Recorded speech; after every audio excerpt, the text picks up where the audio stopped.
राम के रूप में भगवान का एक अवतार का कारण ये भी हुआ। ऐसे एक नहीं अनेकों भगवान के अवतार के कारण हैं। भगवान की लीला को कोई पूरा गा नहीं सकता, क्योंकि हरि कैसे हैं। तुलसीदास जी लिखते हैं हरि हरि अनंत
राम जय जय राम सिया राम जय जय राम। ओ पति धारे में आचरण लीला, अजहुआ श्रुति के गीता सिया राम जय जय राम सिया राम जय जय राम। राम सिया राम सिया राम सिया राम राम सिया राम सिया राम सिया राम राम सिया राम सिया राम सिया राम राम सिया राम सिया राम सिया राम सिया राम जय जय राम सिया राम जय जय राम। बोलो हनुमान जी महाराज की। कहते हैं कि हरि अनंत हरि कथा अनंत। भगवान की कथा भी अनंत है, भगवान भी अनंत है। उन कथाओं को संत महात्मा बहु प्रकार से गाया करते हैं। भगवान की इस अवतार की कथा को सुनकर के भरद्वाज मुनि के मन में बड़ा आनंद हुआ। और यज्ञवल्क्य मुनि कहते हैं कि हे भरद्वाज मुनि, इसकी भगवान की कोई एक कथा ऐसी एक नहीं अनेकों है। अब भगवान के अवतार के दूसरा कारण सुनो। एक राजा हुए जिनका नाम था मनु। क्या नाम था? मनु, स्वयंभू मनु। और पत्नी का नाम है सतरूपा। इनके द्वारा भी भगवान की सुंदर लीला शुरू होती है। अब मैं थोड़ी भागवत की कथा में चलता हूं और आपको स्वयंभू मनु कैसे बने और कैसे पैदा हुए सुना दूं। उसके बाद आगे की अवतार की कथाएं होंगी कि ब्रह्मा जी सृष्टि बना रहे थे। भगवान की आज्ञा से ब्रह्मा सृष्टि बनाने लगे तो ब्रह्मा जी के मन से सनकादि 4 ऋषि पैदा हुए और सनकादि भजन करने चले गए। ब्रह्मा जी को बड़ा गुस्सा आया कि मेरे पुत्र होकर के और मेरी बात नहीं मानते, उनका क्रोध चढ़ता गया और माथे पे चढ़ गया और ब्रह्मा जी का माथा अठे से फट गया और वही क्रोध ही नील लोहित नाम से रुद्र भगवान प्रकट हुए। ब्रह्मा जी बोले रुद्र तुम सृष्टि बनाओ, तो उन्होंने भूत प्रेत पिशाच की सृष्टि बनी और ब्रह्मा जी की जो सृष्टि थी उसको खाने लगी। ब्रह्मा जी बोले बंद करो ये सृष्टि, हमें तुम्हें नहीं चाहिए ऐसी सृष्टि भूत प्रेतों की जो हमारी सृष्टि का नाश करती। राम राम करो, राम राम करने लगे। ब्रह्मा जी के संकल्प हुआ और ब्रह्मा जी के 10 बेटा हुए। मरीचि अत्रि अंगिरा पुलस्त्य पुलह क्रतु भृगु वशिष्ठ दक्ष 10वें थे नारद। ब्रह्मा जी के ही छाया से एक ऋषि हुई जिनका नाम था कर्दम ऋषि। क्या नाम था? कर्दम ऋषि। और ब्रह्मा जी की एक कन्या हुई जिसका नाम था सरस्वती। ब्रह्मा जी कन्या के पीछे गए, लोगों ने कलंक लगाया, ब्रह्मा की बुद्धि खराब हो गई है, अपनी कन्या की सुंदरता में आसक्त होकर के जा रहे हैं। नहीं नहीं भैया जी, कभी कभी आंख का देखा भी झूठा होता है। कैसे? थोड़ी कमर सीधी करना, थोड़ी कमर सीधी, घोड़ा छोड़ के। एक बार की बात क्या हुई कि एक बाबा जी की कुटिया थी। रास्ते के किनारे पे एक स्त्री एक पुरुष हाथ में बोतल और पीते हुए आ रहे थे, जोर जोर से हंस रहे थे। बाबा जी को ध्यान टूट गया और दौड़े दौड़े कुटिया से बाहर रास्ते में आ गए और जोर से बोले तुमको शर्म नहीं आती है? ऐसे रास्ते में घूमते फिरते हो, पीते रहते हो, ऐसे हल्ला मचाते हो। बोले महाराज आप नाराज क्यों हो रहे हो? ये मेरी बेटी है और ससुराल से आई है, गंगा स्नान करके हम आ रहे हैं और बचपन की कुछ बातें याद आ रही है तो हम हंस रहे हैं। और ये जो आप देख रहे हैं ना हमारे हाथ में ये बोतल, वो नहीं है, ये वो समझ गए, ठंडी बियर नहीं है, ये गंगा जल है, हम गंगा जल पीते आ रहे हैं। अब वो तो सोचे कोई शराब की बोतल देकर है गंगा जल, तो आंख का देखा भी झूठा हो जाता है। ब्रह्मा जी अपनी कन्या के पीछे जा रहे हैं तो कोई सुंदरता में आसक्त होकर नहीं जा रहे हैं, मोह में जा रहे हैं। जैसे वेद व्यास जी महाराज अपने पुत्र सुखदेव जी के पीछे मोह में जा रहे हैं या ज्ञान लेने जा रहे हैं। लोगों ने बड़े कलंक लगाए तो ब्रह्मा जी ने अपना वो शरीर ही छोड़ दिया और ब्रह्मा जी के उस शरीर का अंधेरा होकर के दिशाओं में छा गया, अंधेरी सी बन के छा गई। ब्रह्मा ने दूसरा सिर धारण किया तो शरीर के 2 भाग हो गए, उसका नाम के और ये हो गया। उन 2 भागों के अंदर से एक स्त्री और पुरुष का जोड़ा प्रकट हुआ, वो ही मनु और शतरूपा हुए। मनु और शतरूपा हुए।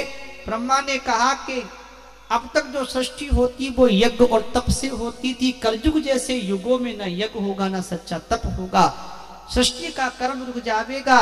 इसलिए मनु स्त्री और पुरुष के संयोग से मनुष्य की सृष्टि का विस्तार हो।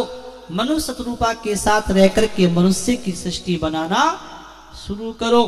का सृष्टि तो बनाएंगे लेकिन पृथ्वी का उद्धार कीजिए। तब ब्रह्मा जी ने भगवान विष्णु का ध्यान किया और ध्यान करते करते आंखें बंद करके ध्यान करते हैं, तब ब्रह्मा जी को जोर से छींक आ गई। क्या आ गई? क्या आ गई? नींद नहीं, इनको तो नींद बहुत याद है वैसे दर्शन में। छींक आ गई। छींक, अच्छा छींक क्यों आती है?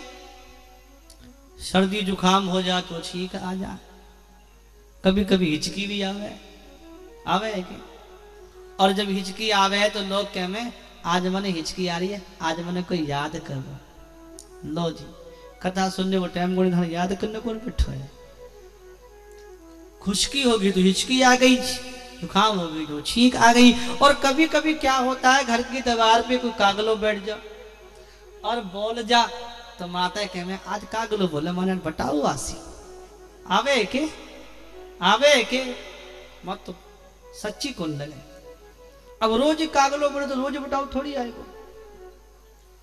लेकिन आज ब्रह्मा जी को छींक आई तो भगवान की सुंदर लीला हुई कि ब्रह्मा जी की नासिका से भगवान ने अवतार बराह के रूप में ले लिया। बोलो बराह भगवान की।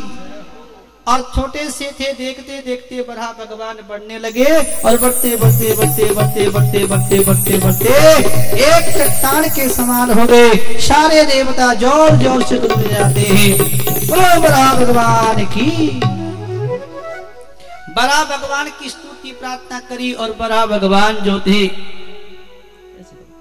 बराह भगवान समुद्र के अंदर कूद गए और रसातल में जाकर के बराह भगवान ने उस पृथ्वी को उठा के डालों पे रख लिया। और उसी समय एक राक्षस था जिसका नाम था हिरण्याक्ष। हिरण्याक्ष नाम को राक्षस भगवान बराह से युद्ध करने आ गया और भगवान ने युद्ध करते करते करते करते एक जोर से तमाचा लगाया गणपति पे। एक तमाचा लगते ही हिरण्याक्ष नाम को राक्षस तो बजाओ मर गए। सारे देवता जोर से गुजरते हैं। बोलो बराह भगवान की। बराह का अवतार हुआ, राक्षस का उद्धार हुआ और पृथ्वी का उद्धार हुआ। बराह भगवान चले गए तब पृथ्वी के ऊपर मनु जी और शत्रुपा ने राज किया और मनुष्य की सृष्टि बनी। बना कहते हैं कि मनु जी महाराज के 5 संतान हुई। कितनी? 5 संतान हुई। प्रियव्रत और उत्तानपाद 2 बेटा हुए और उत्तानपाद के 2 रानी थी, सुनीति और सुरुचि। सुरुचि के पुत्र उत्तम थे, सुनीति के पुत्र ध्रुव थे। ये कथा तो आप भागवत में सुन ही चुके हैं। और उत्तान कहते हैं कि महाराज मनु के जो पुत्र हैं जिनका नाम है प्रियव्रत, जिनके वंश में भरत नाम के पुत्र हुए, जिससे हमारे देश का नाम भारत वर्ष पड़ा। पहले नाम इसका नाम अजनाब खंड था। और इन्हीं के ही वंश में आकर के आगे चल करके जड़भत जी की कथा आप जानते। जड़भत हुए थे जिन्होंने राजा रहुड़ को ज्ञान देकर के उद्धार किया था। महाराज मनु की 3 कन्या भी थी, जिसमें 3 कन्या कौन को? प्रसूति, अकुति, देवहूति। अकुति नाम की कन्या की शादी रुचि प्रजापति के साथ करी थी, जिसके यहाँ यज्ञ नाम का पुत्र और दक्षिणा नाम की कन्या हुई थी। और कहते हैं जो प्रसूति नाम की कन्या थी उसके विवाह तो दक्ष के साथ हुआ था और उसके गर्भ से 16 कन्या हुई थी। इसमें 13 कन्या धर्म को दे दी, एक अग्नि को दे दी थी जिसका नाम था स्वाहा, और एक कन्या जिस दे दी थी पितृगण को। और जो सबसे छोटी कन्या थी जिसका नाम था सती, सती का विवाह भगवान शंकर के साथ किया था। और जो देवहूति नाम की कन्या महाराज मनु की थी, उसका विवाह कर्दम ऋषि के साथ हुआ था। और इनके यहाँ भगवान कपिल का अवतार हुआ था और भगवान कपिल ने माता देवहूति को आत्मा का ज्ञान देकर उनका कल्याण किया था। ऐसे इनके महाराज मनु के वंश का वर्णन होता है। महाराज मनु जी ने अपने पुत्र उत्तानपाद को, प्रियव्रत को बड़े प्रेम से पाला, राज काफी किया और राज करते करते करते करते महाराज मनु जी को अब बुढ़ापा आ गया। कैसा बुढ़ापा आ गया कि कान के पास के थोड़े बाल जो थे सफेद हो गए। पर थोड़े से भी बाल सफेद हो जाते थे तो लोग बुढ़ापा मानते थे। और आजकल के बूढ़े ऐसे हैं, हमारा पूरा मुंड सफेद हो गया, बुढ़ापा को नहीं माना। नाई की दुकान पे जामे डाई करा में मर काले करते, कितने काले कर लो, मरनो तो पर बुढ़ापो तो आ गयो, बोलो हाँ ना। लेकिन महाराज मनु जी ने सोचा कि अब बुढ़ापा आ गया है, विषयों से वैराग्य लेना चाहिए और अपने पुत्र को राज्य तो सौंप देना चाहिए। महाराज मनु जी ने अपने पुत्र उत्तानपाद को राज्य सौंप करके अपनी पत्नी शत्रुपा को साथ लेकर के और तीर्थों में चली गए। और सबसे पहले तीर्थों में घूमते घूमते नैमिषारण्य क्षेत्र में गए और आगे तीर्थों में घूमते घूमते गोमती नदी के किनारे पर गए। नदी गोमती में स्नान किया और साधु भेष ले लिया। अब तो संतों की संगत में रहने लगे और संतों के द्वारा सत्संग सुनने लगे। तीर्थों में घूमते संतों का सत्संग करते करते उन्होंने नाम दीक्षा ले ली और भगवान का नाम ले लिया और संतों ने इनको नाम दे दिया, ओम नमो भगवते वासुदेव। और तपस्या बता दी, भजन बता दिया। अब तो मनु और शत्रुपा तपस्या करने बैठ गए और कहते हैं इन्होंने कैसी तपस्या करी। साग फल और कंद का आहार करते हैं और सच्चिदानंद भगवान ब्रह्म का ध्यान करते हैं। आंख बंद करके उन्होंने बैठकर के तपस्या करी और फिर खड़े होकर के तपस्या करी।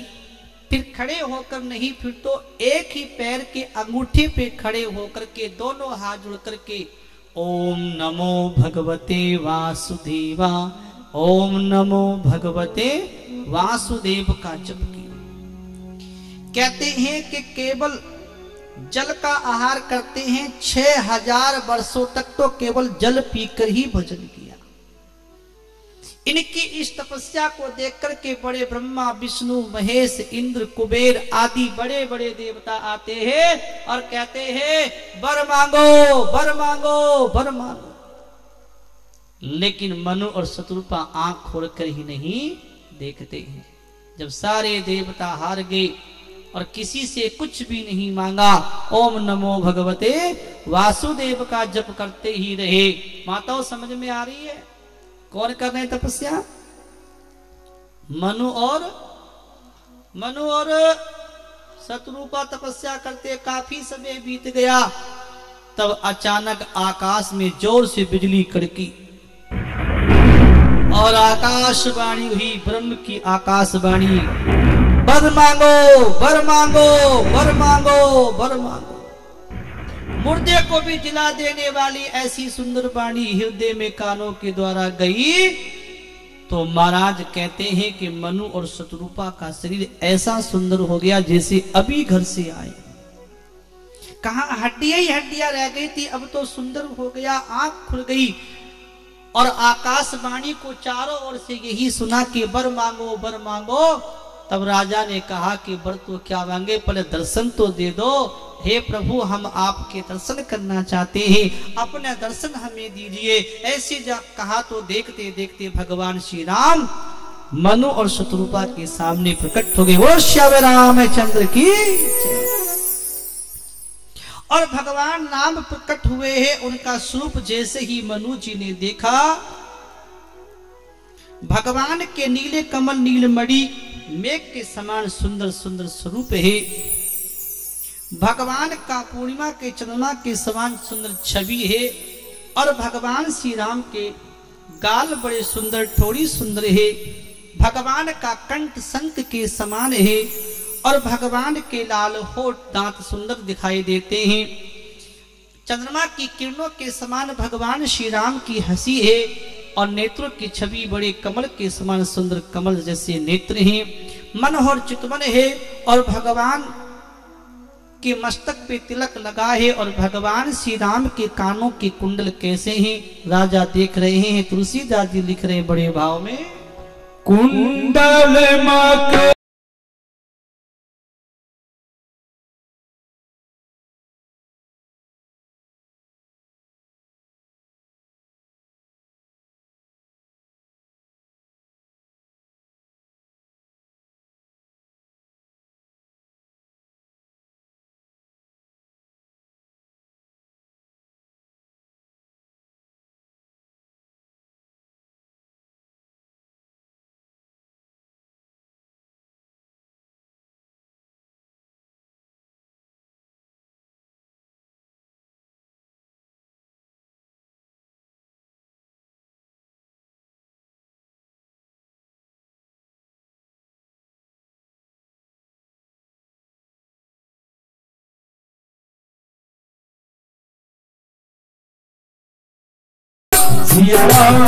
सिया राम जय जय राम। राम सिया राम सिया राम सिया राम राम सिया राम सिया राम सिया राम राम सिया राम सिया राम सिया राम राम सिया राम सिया राम सिया राम राम सिया राम सिया राम जय जय राम राम सिया राम सिया राम जय जय राम। हनुमान जी महाराज की। ऐसे नहीं, कमर सीधी करके एक साथ सभी पंडाल वाले जितने भी बैठे हैं भक्तगण जोर से बोलो हनुमान जी महाराज की।